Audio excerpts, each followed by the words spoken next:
Hi there, welcome to AppyChip's YouTube channel. I am Amberjan and today we will learn how to install this app on Mac using Homebrew, which is also popularly known as simply Brew. But before we get started, let me answer some frequently asked questions first. To start with, what does a package manager like Homebrew does? Well, a package manager lets you install, uninstall or repair apps on your Mac. A package manager is very similar to App Store on macOS or Microsoft Store on Windows operating systems, except that a package manager uses commands that you type on Mac terminal to install or uninstall different programs. Some of the popular package managers for Mac include Homebrew, Nix, and Macports. And if you are coming from a Linux background, you will feel at home with Homebrew, especially if you have used package managers like apt, pacman, yum, etc. on Linux based operating systems. Next up, is it safe to install the Mac apps via Homebrew? Short answer, yes. In fact, Homebrew is the most popular and thus most widely used package manager on macOS. Moreover, Homebrew is a non-profit member of Software Freedom Conservancy Foundation, also known as SFC Foundation.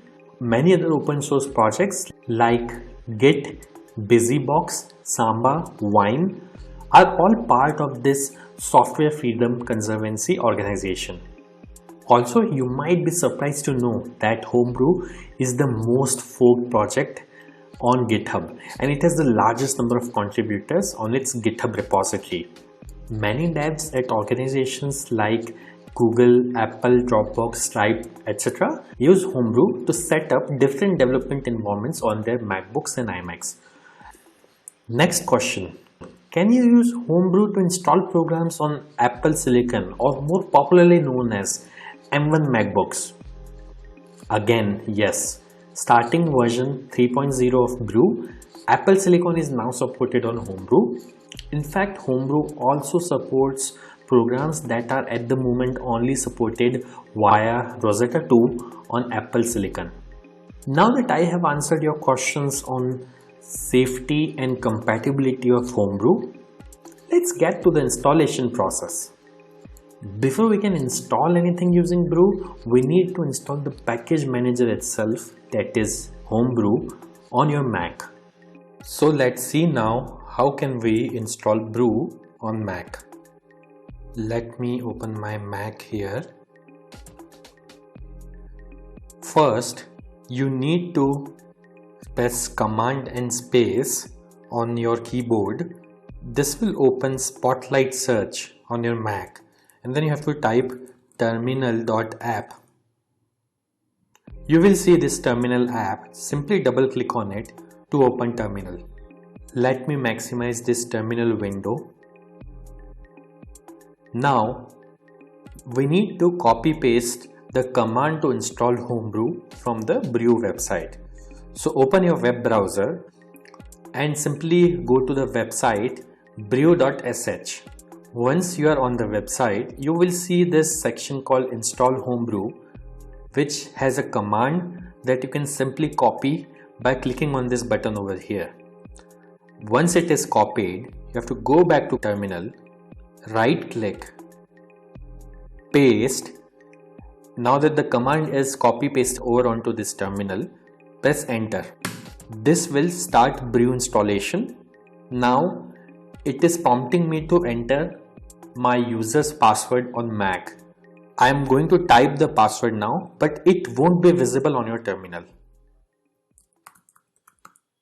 Once you have entered the password, simply press enter, and if the password is correct, the script will continue. Now it is saying press return to continue the installation. I'll press enter here, and this will start the installation of Homebrew on my Mac. Let's wait for this to finish. As this message here says, installation successful. So that's it. Brew is successfully installed on your Mac now. Now before we proceed, I would like to highlight that Brew collects anonymous usage data via Google Analytics. As you can see on this page, if you want to opt out, you can simply run this command brew analytics off and press enter, which simply disables the anonymous usage data collection on your Mac. Now let's update the package database locally by pulling the metadata of the latest packages on a local map from the central brew repository. This should typically take less than a minute to complete depending on your internet connection speed. To do so, simply type the command brew update and press enter. As you can see, my local brew database is already up to date because I just installed brew on my system. Now to install the app, let's run the brew install command. Mind you, if during installation, if you're prompted to enter a password, enter your Mac user's password to continue.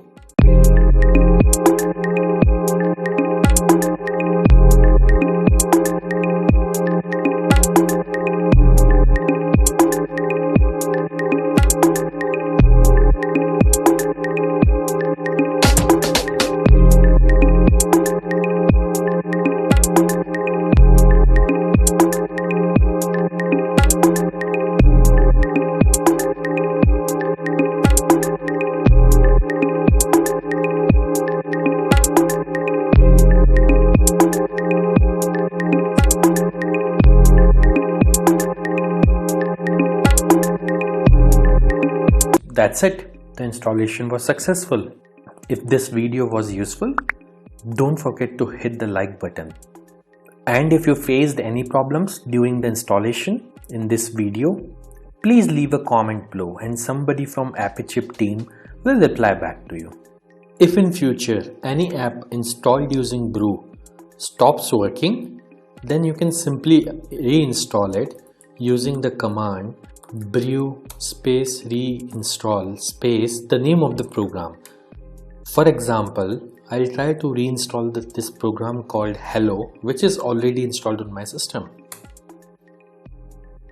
As you can see, it is downloading the program and it says reinstalling Hello, and now Hello is successfully installed.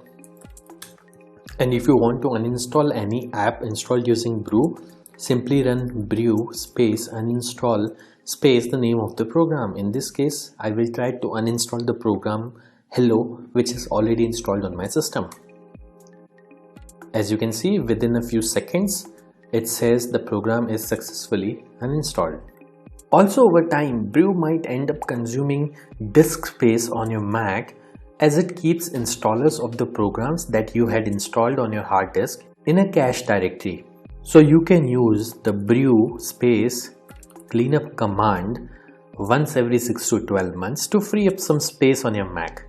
This command removes app installers and older versions of the packages only. It would not uninstall any of the apps that you have installed.